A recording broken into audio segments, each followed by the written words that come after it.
There is a star up above in the skies, which is named after a little boy named Dhruva. This star does not rise or set and remains in the same spot above the northern horizon, marking due north. It's been a steady guiding star to navigators around the world for thousands of years. We call it Polaris or pole star. The ancient Indians called it the Dhruva Tara or Dhruva star. The star was named as such after a boy named Dhruva, who, like the star, was fixed and unshakable in his devotion to his goal. This story is about a young prince named Dhruva. The way I see it, the story of Dhruva is a story of determination and grit that is told from the point of view of a young child. It is a story that acknowledges that even young people have the potential for greatness. It encourages to instill values of devotion and discipline in whatever a child may choose to pursue. Dhruva's story is told in both Vishnu and Bhagavata Purana. This retelling is based on the Vishnu Purana,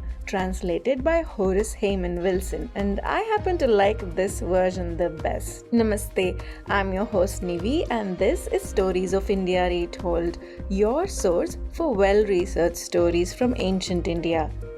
Also on this channel, you will find more stories on the Stories of India Retold podcast. It is available wherever you're listening to podcasts. I will include all the links and resources used for the episode in the episode description. Please don't forget to support the channel by hitting that like button. And now let's get to the story.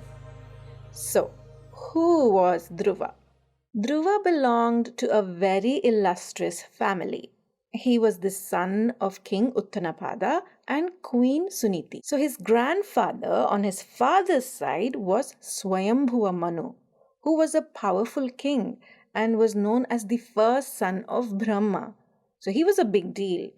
Dhruva was a very bright 5-year-old boy, and he was doted upon by his mother. Now, Dhruva had a complicated relationship with his father because King Uttanapada was enamored with his second wife Suruchi, and Suruchi did not like it when the king interacted with his firstborn son. You see, Suruchi had a son named Uttama, and she wanted Uttama to be the heir to the throne. One day, Dhruva sees his father and his half-brother Uttama in the throne room. The king was seated on the throne, and Uttama was seated on his lap. Like any 5-year-old boy, Dhruva wanted to join them. He goes to his father and asks him if he too could sit on his lap. King Uttanapada knew that Suruchi was watching them, and because he did not want to cause her upset, he refused his son's request. Understandably, Dhruva is hurt and disappointed, but to make matters worse, Suruchi comes to him and she berates him for even having the expectation of being treated the same way as Uttama. She accuses him of having higher aspirations for himself and tells him that since he wasn't born as her son, he had no right to the throne his father sat on. Dhruva was angry and distressed. He ran to his mother and told her what happened. Queen Suniti was heartbroken when she heard that her son was treated unfairly by Suruchi, and also that her husband did nothing to defend Dhruva. She was also a very gentle-mannered lady. She explains to Dhruva that if it wasn't in his fate to assume the throne after his father, then there was nothing anyone could do about it. She tells him that there is no point in harboring anger and disappointment because it will only make him sad. Instead, she urges him to be patient and to have faith. She tells him to be content with what he has. Dhruva isn't entirely consoled by his mother's kind words. He tells her that while he had no aspirations to the throne, he had to do something. He was being slighted by his family and he felt he needed to do something to make things right. Dhruva tells his mother that he wanted to achieve a degree of greatness that his father hadn't even thought possible. And he would do that on his own merit through his efforts and hard work. And how does he plan to achieve that? Dhruva had a plan. He decided that the best way for him to focus on achieving what he wanted to do is to lead an ascetic's life. An ascetic's life would require him to leave the comforts of life and live a simple, often hard life. And that's what Dhruva does. He leaves all of the comforts of the palace and his family behind to live an ascetic's life. He starts to live in the forest, and while there, he meets with the Saptha Rishis, or the 7 Rishis, who were learned men revered for their great wisdom. Dhruva tells them his story and explains to them the reasons why he was in the forest. He asks them to help him achieve greatness. So at first, the Munis were hesitant. They worried about Dhruva because they felt that in spite of being young and leading an unimaginably privileged life as a prince, Dhruva seemed to be restless and lacked contentment.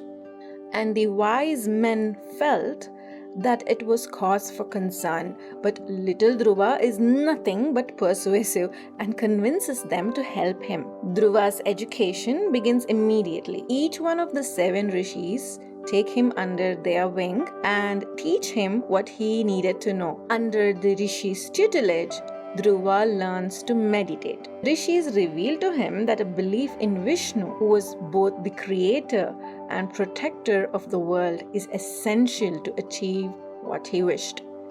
They teach Dhruva to meditate using Vishnu as his focus and inspiration. The Sapta Rishis guide him through this process. Dhruva is a quick learner, and soon he begins his meditation in earnest in a place called Madhuvana, which is situated on the banks of the river Yamuna. The power and intensity of Dhruva's meditation was said to be such that he eventually stopped consuming food or water and finally even air. He was completely absorbed in Vishnu. Now remember, Lord Vishnu is mighty. He is both the creator and the protector after all. So the analogy used here is that when thoughts of the mighty Vishnu filled Dhruva's mind and body, the earth could not sustain the weight of such a change, resulting in the disturbance of balance of life on earth. There are versions of the story which says that when Dhruva essentially stopped breathing, the earth lost all the air, and as a result the plants died. People couldn't breathe, and everywhere people just started to choke. This caused panic in both people on earth and the gods living in the heavens. The people looked to the gods for help, and the gods decided that the key to stopping this was to interrupt Dhruva's meditation. So they tried different ways to disrupt Dhruva's concentration and focus. One of the things mentioned in the story is that they project hallucinations into Dhruva's conscience, where his weeping mother pleads with him to stop his life as an ascetic and come back to her. But no matter what trickery they try, nothing stops Dhruva. Various schemes and multiple tries later, the gods finally give up and they go to Vishnu himself. Desperate, they plead with him to take action and stop Dhruva to protect both the worlds from the havoc his intense meditation was causing. Vishnu assures the gods that he would take care of things. So Vishnu goes to earth and appears in front of Dhruva. Vishnu had to sort of nudge Dhruva out of his meditation. Dhruva finally opens his eyes and sees Vishnu. Dhruva is ecstatic. Vishnu urges Dhruva to stop his meditation. He praises him for the devotion, dedication, and single-minded determination he had applied to attain what he had set to achieve. Vishnu then tells Dhruva, ask me for the boon you wish to receive. Now, a boon from Vishnu was what Dhruva wanted in the beginning. That is the reason he started the meditation. But Dhruva is a changed boy now. He tells Vishnu that every wish he had was now fulfilled because he now realized that Vishnu was the most important thing in the world because he was both the creator and the protector of everything we see, feel, and perceive. Vishnu was immensely pleased with Dhruva's understanding of the world and his humble words. To show his appreciation, Vishnu blessed Dhruva and gave him the boon of a gratifying life as a successful and well-loved king during his time on earth. And he also bestowed upon Dhruva the most exalted position as a star in the celestial world after his time on earth was over. Because Dhruva's devotion upon Vishnu remained immovable, he became a much beloved son and king, and he became the star that remained fixed, that shone brightly in the night skies, guiding people who would otherwise be lost without his steady direction.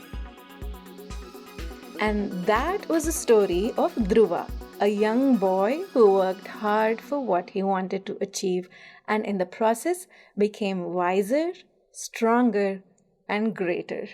It does seem extraordinary to hear a story tell that a boy, that too a prince, would leave the comforts of the palace and seek to live a difficult life out in the wild. But in fact, it wasn't uncommon in that day and age for kings and sometimes princes to take up the life of an ascetic.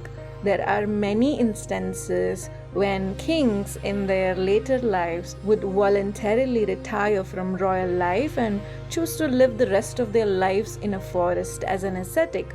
Young princes also did this when they experienced an existential crisis.